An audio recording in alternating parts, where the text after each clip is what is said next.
r/AskReddit. When did you realize that you were the problem? It took me losing 5 really good friendships because they all stopped talking to me to realize I was the one who stopped talking to them because of fear. When I got punched, and everyone went and shook the hand of the puncher. TF did you do? Jobs always seem to go south 3 or 4 months in. I noticed my friends were all getting happier/advancing in life and I wasn't. Courage to say this.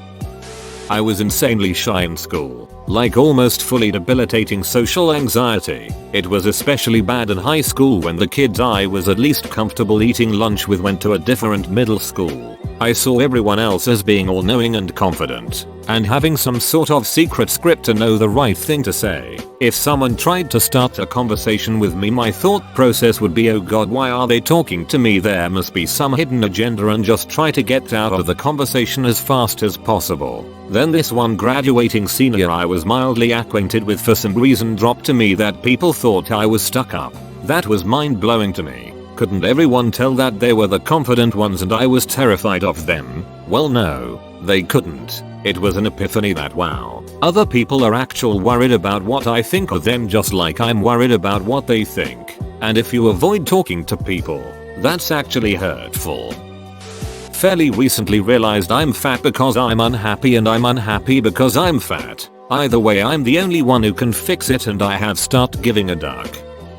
I realized I was the problem a few years back when I had the coolest ducking therapist in the world. She would say how she couldn't possibly give a duck about my feelings, she only cared about results for me. Coolest lady ever and I miss her so much. Anyway, she told me a saying and the saying goes, you have every right to be angry but you have no right to be mean. My life got so much better after that. I don't have any friends, so I've had to accept that it's me that's the problem. Most people are not initiators, and if you want to build friendships you need to be doing most of the initiating. The sooner you learn that, the easier it'll be.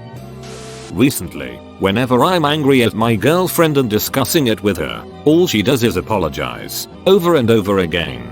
First it made me think that yeah, maybe I'm justified in my anger because she's so apologetic, when in actuality my mood swings are becoming more and more frequent and I'm getting more and more angry over the dumbest shit. A few days ago it hit me why I never see changes in her behavior. I keep finding different and increasingly inconsequential shit to get mad about, regardless of what she does. Made me take a couple steps back and reevaluate my behavior.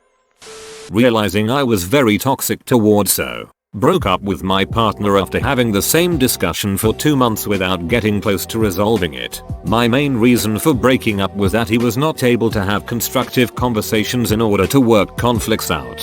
When we decided to meet up 2 days after the breakup and have one last conversation, we both realized that the topic of our fighting has not been the issue, but that our way of interacting with each other had become super toxic. For me it was a shock that my behavior was very problematic too. So we got back together and are working hard to be in a healthy relationship with each other. Edit. Reading through the comments I feel like I need to add some information to explain why I decided to give our relationship a second chance. I love my so, but because of our inability to resolve discussions on small things I felt we were not compatible. Before we had our last conversation I was fully convinced he was the problem. Not me, that is. I felt very misunderstood or heard a lot, but then we talked and self-reflected and I realized my behavior is at times terrible too. We also realized our style of showing affection is different, so we do not always notice the full extent of one showing affection to the other, which creates insecurities on both sides.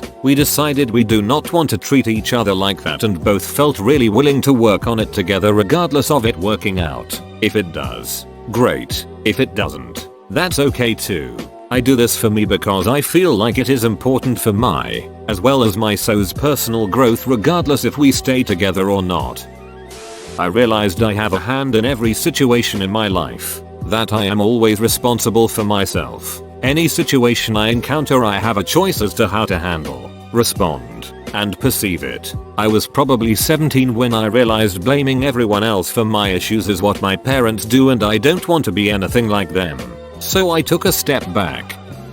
My best friend used to joke that I was creepy, pathetic, and worthless. Then one night they got drunk and confessed they had really meant it all the time. I decided I needed a new best friend and went out and found one. After about a year they let me know I was needy, boring, pathetic, and worthless. Second time was the charm. I was really drunk one night, laying in bed trying to sleep, but all I could hear was insane traffic noise. Sometimes I can hear the road through my window, but this was crazy. Sirens, people shouting, tires rumbling. I couldn't understand what they were saying, but the shouting got louder and louder. I opened my eyes to look outside and see WTF was going on. All I can make out is a police car blocking the road and a policeman running towards me. I'd fallen asleep on a mini roundabout. Edit. Since a lot of people are commenting, I wasn't driving. I was walking somewhere before I fell asleep in the road. Possibly home. Possibly to another pub. Who knows? Stop telling me drink driving is bad.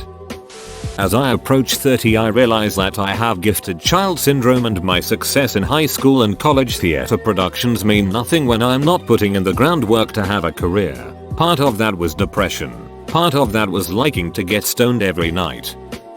When I got fired from a volunteer position teaching at an inner city elementary school that I'd moved across the country for, sometimes the squeaky wheel gets greased. Edit. It was City Year, an AmeriCorps program. I moved out there after college to get some direction and do something for the country since I am not cut out for military service. Lived on people's floors and in my car for the first couple of months while I worked at this elementary school in North San Jose. I taught reading and worked an after school, which was run by a lady who was pregnant and increasingly crazy as the pregnancy progressed. She had it out for this one kid and put him in seclusion, telling us that nobody was to help him when he asked BC he was just looking for attention. Well, the kid asked me for help and I helped him. Jackie got mad and chewed me out. I told her she was bad at her job, amongst other things, and complained all the way up the ladder about her. A few days later, I got disinvited from attending my position. City Year told me that if I worked a 40-hour week at another volunteer position while everybody else went to the national convention in Boston, I'd be able to finish out the last 2 weeks and get my educational stipend since I'd already completed the required number of hours. I did the 40 hours working at the San Jose Housing Consortium, but when they got back, they dismissed me anyway. Should have just kept my head down and shut up and finished it out quietly. Hard lesson, but Duck City Year anyway. Maybe no one will see this, but I realized I was the problem when I almost ruined my dad's surprise party by staying in my bed and making my family late, and in my mind I was always thinking they deserve this for what they've done to me. They weren't always there when I was a kid, but now they try to be and I push them away. I'm trying to be better with them, but it just hasn't been the same cause we got in an argument that day and some tears were shed. I'm admittedly still working on this. I had a huge amount of childhood trauma and abuse, and cut the obvious abuses off in my teens. The real progress didn't happen until I cut off the less obvious toxic people as well as the people making excuses for them. After I stopped allowing others to mistreat me, that's when I realized I was making myself unhappy. For a long time, I thought I'd learned that I was the reason for my unhappiness, but I still continued to complain and make excuses for not doing what I wanted and being who I wanted to be. It felt impossible to stop indulging in self-pity. It's taken a lot of practice to learn to identify when I'm entertaining that victim thought process as it starts. I still slip up sometimes, but I've gotten a lot better at it. I've gone from crying every day and calling out of work at least every 2 weeks to, if anything, a 5 to 10 minute pep talk in my head when I start feeling down. If someone had told me 3 years ago that I'd be as content as I am now, I never would have believed them. I feel like an actual person with interests and hobbies. I'm learning who I am, and I'm starting to really admire who that is. I can enjoy myself when I'm alone, and most days I'm truly grateful for my life. I feel like I probably ended up a bit off topic with this, but I'm posting anyway. LOL. I am very lazy and my husband does a lot of housework and watching our child. I sleep a lot. The reason behind this is depression. I'm not just trying to be an a-hole, but I seriously feel incapable of doing anything on some days. Well, we got into a fight once because he was saying that he is overwhelmed and could I just do the dishes because that would help. I was arguing, don't you understand that I just don't feel capable of doing the dishes? After that argument I was sitting there thinking about it and realized the toll I was taking on him. I also realized how bad my depression had gotten. Got up and did the dishes and made a therapist appointment the next day. I've been doing the dishes every day since. It's small and I still need to help more, but I finally realized that I was the problem. It hurt, man. It really hurts to realize that. I was always unhappy with being over 220 pounds. I tried everything to lose weight. Everything except actually trying, you know what I mean? One day I just thought FCK it, man, I'm actually going to do something, and hey, what do you know? I lost weight. It was kind of a kick up the ass and realized I can bitch and moan about everything, but unless I actually do something I'm ultimately going to be the reason I'm unhappy. I've applied that thinking to other aspects of life, and actually pushing myself to do things makes things happen. When my therapist told me I overreact when I feel rejected, even if it's a little rejection, due to lack of love my parents gave me when I was little. I had many people want to know about me, which was kind of weird at first. After a couple of years, I realized I never cared to get to know people. That's why I always had trouble making friends. When my boyfriend, now husband, told me he had a hard time handling my mood swings and they were emotionally exhausting him, I'm so afraid of losing him that something clicked inside me that I needed to get myself figured out. And I'm still trying my hardest, but things have improved so much since then. Edit. First Silver. Thank you so much, kind stranger. This is sad, but when I had to sleep behind liquor store dumpster on an empty pallet, I was a histrionic egotist who had so many bridges burned I had to swim. Life has gotten much better since then. Ate 2 edibles that were stronger than I realized and kind of had an epiphany with myself in the mirror, that my life and myself weren't where I wanted them to be and I was the only one who could do anything about it. So I am. Growing up I lived in an abusive household. The way my parents were shaped me in a certain way. I ended up trading abusive parents for abusive partners. The hurt all felt the same. I let these men abuse and assault me because I thought I deserved it. That made me a toxic person. It wasn't till I was 20 that I realized what I let happened. My relationship ended and I realized I projected my insecurities into my relationship. I've now met someone new and continue to get professional help for my trauma, and I'm completely a different and better person. When I kept having the same cycle relationship wise, unfortunately being abusive, being ungrateful, getting into fights, I finally took a stand and am going to see a psychologist tomorrow. My friends confronted me and told me, and then I apologized and began to work on fixing it. About 5 years too late when I saw myself in someone else. It all began at the start of my actual birth. Both of my parents failed to show up at it. I am just happy everyone knows where this quote is from. Looking into the mirror 15 years ago and realizing how much of a jackass I am. Don't get me wrong, I'm still an a-hole, but I did grow up a tad. Late last year, 28F, struggling with feelings of being a failure because I'm still stuck in a dead-end job with shit pay, no education, have been trying to get one for the past 8 years but always lucked out, got unlucky, because of money, vicious cycle. I tried to learn more about my traumas and meditation, stumbled on this Netflix Vox documentary called The Mind Explained or something. Episode about mindfulness. There was a story in it told by a monk about being in a boat while meditating and he was slowly getting pissed off by someone else bumping his boat over and over again. When he couldn't take his rage anymore, he opened his eyes and realized he was on the bank and it was his boat that was hitting it. I realized then that I am the same. Suddenly all the cliches and inapplicable positive inspirational quotes that I've always found to be blah blah blah finally made sense. You're the one that allows other people to control your emotions. You can change how you react. So yeah, I'm practicing mindfulness and meditation daily, especially in traffic, and though I'm still a failure with a dead-end job and shit pay, I've accepted that it is who and what I am. I can't change that about myself, but I can change how I feel about myself. Good luck to you, OP. I hope you find peace in what you do, XX. Edit. Sue, a very kind redditor, pointed out that lucked out means lucky. Been using it wrong my whole life. Thank God I've got the convenient excuse of not being a native speaker. I've changed it now. Thank you for correcting me. I'm learning something new every day. Thank you for all your replies and positivity, wonderful human beings of Reddit. I'm trying to reply individually to all but may have missed a few. Please know I read and appreciate it very much. And holy smokes, a silver. Thank you, kind redditor. It's my first one ever.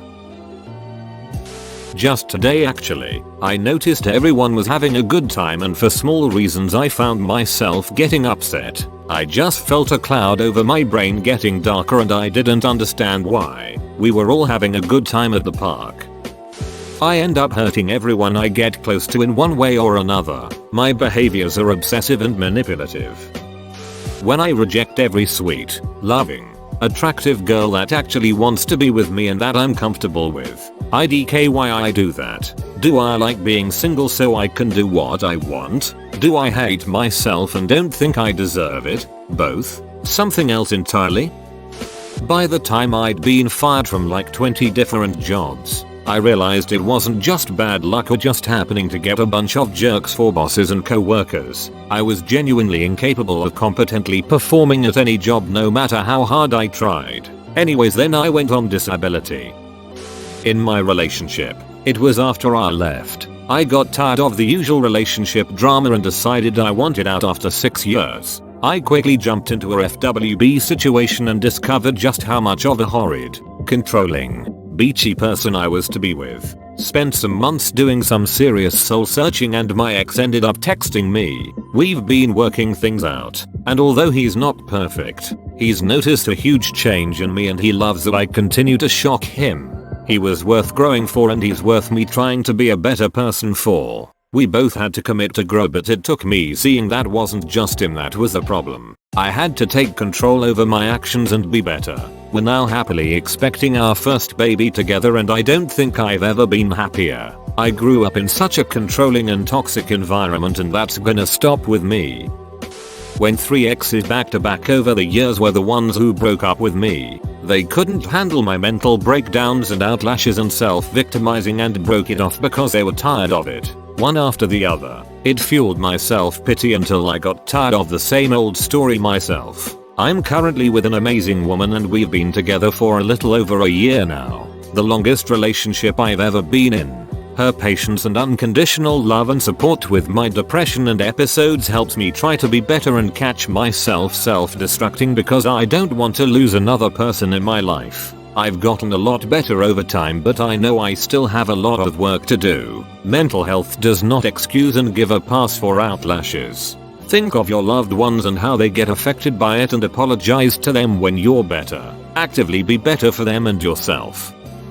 Used to think people were super harsh because criticism always made me cry. Course I quickly learned, like 3rd 4th grade, that I was just extremely dramatic and also had very extreme anxiety. It's definitely something I've been working on fixing and I'm a lot better about it now. I was once bullied really badly, to the extent where I had an eating disorder and became suicidal. The cause of it was mainly this one girl in my class. She was similar to the queen bee of my school. I'll call her Sarah, her name is not Sarah. She acted like my friend but ended up isolating me, started rumors about me, and destroyed my self-esteem through humiliation. It wasn't just me who Sarah did this to. She did it to lots of people. So when I finally broke away from her, other people realized the place they were put in and broke away too. Soon everyone was against her, and I started the problem. I got a new attitude and new friends, and I realized everyone at school was hurt by her in the past. Quickly I changed the role and became the queen bee. I was selfish and I made fun of Sarah behind her back. I did this because I felt like it was the only way I could cope and I was afraid of being vulnerable and hurt again. During the time I was bullying Sarah, my eating disorder and depression got worse because I felt like people wouldn't like me if I acted weak or sensitive. This idea was caused through Sarah hurting me in the past, and I would often blame my problems on her. I got therapy, and after a few months I realized I was becoming the issue. I also was able to determine Sarah was suffering from her own issues. She was overly attention seeking and was starving herself. Her parents expected way too much of her. She was stressed, and her hair was falling out. At first I was defensive. She hurt me for 2 years and I felt terrible about myself. So I continued to make her feel bad. But through therapy I realized I was wrong. No one should feel the way I made Sarah feel. Not only that, Sarah realized she was mean.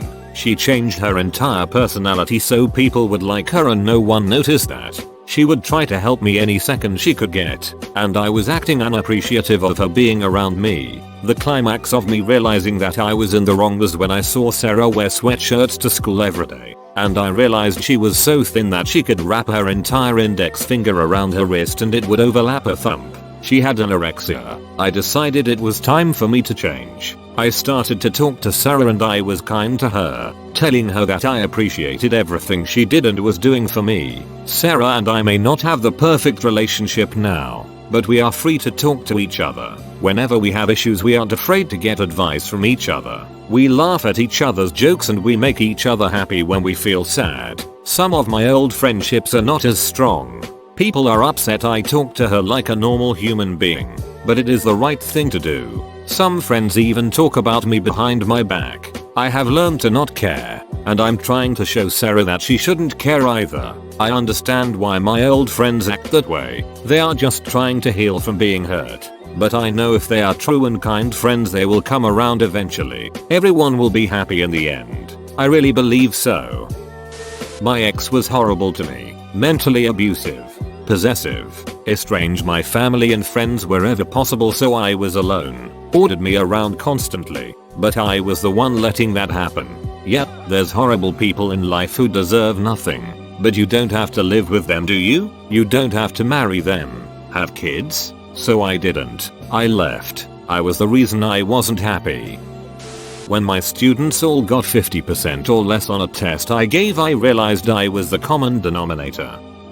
It was 3 years after meeting my best friend. I would get so jealous when she spent time with someone else, especially her now ex. I exploded on her every time she didn't respond to my texts right away. I had some new lame excuse every month or so. I was so sure every time that something other than me was the problem. I even said shit like it's your fault, or I think I have BPD. One day, after she didn't respond right away I sent an angry rant about it. While she was responding to me it hit me like, so hard. Harder than a ton of bricks. It was me. I apologized to her. I cried for a long time by myself realizing how fucking horrible I had been all these years. I said I would change, and I did. The change in me was so fast. It was as if I was a new and improved version of myself overnight. Every now and then I still struggled with not being responded to right away, but now I am completely over that. She is now my GF. We are happy together and I can say that I'm happy with my life. I was at a restaurant and asked for a blanket to sit on because my chair was vibrating too much. I basically turned into a male Karen. The waiter told me they didn't have that, and gave me a funny look. I was really high. When I made the realization that most of the women I've dated married and had kids with the guy they met right after me and I'm 30 years old, single and cuddling my dog nightly. When my jungler quit the game after I started flaming him for missing an easy smite. I realized I was the problem because when I left my friends they seemed to smile way more, and they looked happier. About a week before my ex broke up with me, our relationship was rocky because of my anxiety and stress. She had her bad moments too, but a lot of them were spawned because I couldn't accept that someone could have strong feelings for me. When I decided that I wanted to change things around and make up for the issues I caused, she had already decided enough was enough and to end it. I'm still not over the breakup and struggling to move on.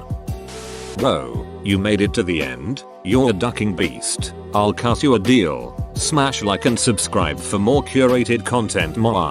It's free and that's a great price.